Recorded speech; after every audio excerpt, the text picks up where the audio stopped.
Lust is one of the most intoxicating feelings a human can experience. It goes beyond curiosity, it stretches beyond passion, and once it embeds itself in you, it doesn't let go. It's primal. It's ancient. It's hardwired into your DNA. Most people think lust is just another word for sexual attraction, but that's not exactly true. While it's easy to associate lust with sex, there's so much more beneath the surface. Lust comes in different forms, and each type drives you towards something specific, whether it's sex, power, emotional connection, or material success. And the truth is, most of us don't even realize which kind of lust is controlling us at any given moment. If you find yourself relating to this, understand one thing clearly. This video isn't here to shame you. It's not about making you feel guilty or small. The goal is to help you understand yourself better, to recognize the roots of certain behaviors, and break free from negative habits you might not even know you have. This is about self-awareness, so you can take back control over your desires instead of letting them control you.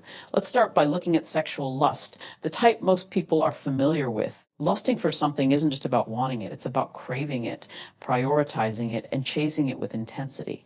Sexual lust goes beyond simply wanting sex or feeling sexually attracted to someone. An intense, sometimes obsessive desire for sexual gratification. Instead of craving intimacy with one person, sexual lust can push you to seek gratification with as many people as possible, or as frequently as you can. This craving can grow into hypersexuality, and in some cases lead to risky behavior like cheating or compulsive hookups. If sex is the main thing you're constantly chasing, relationships can become difficult to maintain. You might always be surrounded by people, but still feel emotionally detached because you're chasing the act, not the connection. Then there's emotional lust. This one is subtle, but it's just as powerful. Emotional lust is when you long for connection, for love, for intimacy, not because of the person in front of you, but because you love the feeling of being in love. It's about the idea of love, not love itself. If you catch yourself falling in love quickly with every new person you meet, you might be experiencing emotional lust. It feels like you're chasing a fairy tale, something romantic and magical,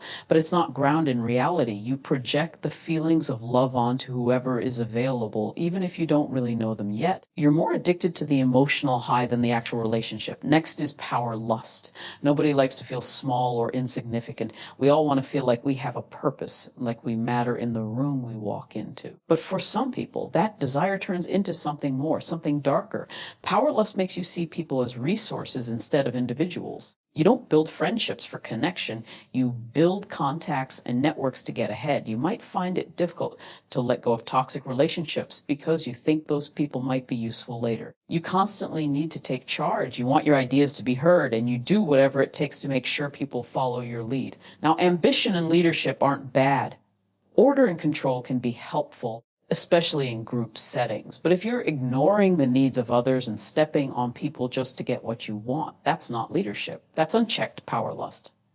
Then there's material lust. We've all felt it. That sting of jealousy when it's something we don't. The newest car, the flashiest watch, the biggest house. That feeling can turn into a burning desire for material possessions. Material lust isn't just about wanting to live comfortably. It's about chasing the extremes. You don't just want enough money to pay the bills. You want more, bigger, newer, shinier. And material lust isn't limited to people who already have money. People from poor backgrounds often dream of a life where they finally get everything they've ever wanted. And that desire can consume them too. But here's the catch. Chasing material things rarely leads to long-term satisfaction. According to studies by psychologist Dr. Joan Sang and others, people who prioritize materialism often report lower life satisfaction. There's nothing wrong with wanting nice things. But if your happiness only comes from external stuff, you're setting yourself up for an empty life. Balance is key. Now let's talk about intellectual lust. Nobody knows everything. There's no wise sage on a mountaintop who's mastered all knowledge. But some people desperately want to be that person. If you find yourself constantly showing off your intelligence, trying to prove how much you know, debating just for the thrill of winning, that's intellectual lust. It's not a bad thing to love learning. Overcoming intellectual challenges is great. But if you're using your knowledge to make others feel small, that's when it becomes a problem. Intellectual arrogance turns wisdom into a weapon. Some people collect knowledge the same way others collect luxury cars. It's about flaunting it, not sharing it. Learning and growing together is powerful, but making someone else feel stupid just to boost your own ego, that's a dead end game. The real mark of wisdom's is humility, not dominance. Then there's spiritual lust. This one is interesting because at first glance, it looks positive. Nanting's spiritual growth is noble. Connecting with something bigger than yourself can be life-changing, but just like everything else, too much can become harmful. Spiritual lust happens when you become obsessed with chasing spiritual experiences, always searching for the next level of enlightenment. It's not about inner peace anymore. It's about the rush, the craving, the need to feel like you're more spiritually advanced than others. When spiritual lust takes over, you might find yourself drawn to fringe beliefs or extreme practices satisfied. You constantly feel like you need more, like you haven't reached true enlightenment yet. And in some cases, this can lead to religious extremism, not always violent, but certainly isolating and unhealthy. Having passion for your faith or your spiritual path is a beautiful thing. But when it becomes obsessive, when it alienates you from others or leads to superiority complexes, that's when it turns into a trap. The truth is, having goals and passions is good for you. It gives life meaning. When lust for something, whether it's sex, power, love, material things, knowledge, or spirituality, completely takes over your life, it becomes an obsession. And when obsession takes hold, it can crowd out everything else, your relationships, your happiness, your peace of mind. So ask yourself honestly, what kind of lust do you carry? Is it helping you or harming you? Is it driving you forward, or is it leaving you stuck in cycles you don't even realize you're repeating? Drop your answer in the comments below. Let's be real about this. We've all experienced some form of lust. The goal isn't to judge ourselves. The goal is to understand ourselves better.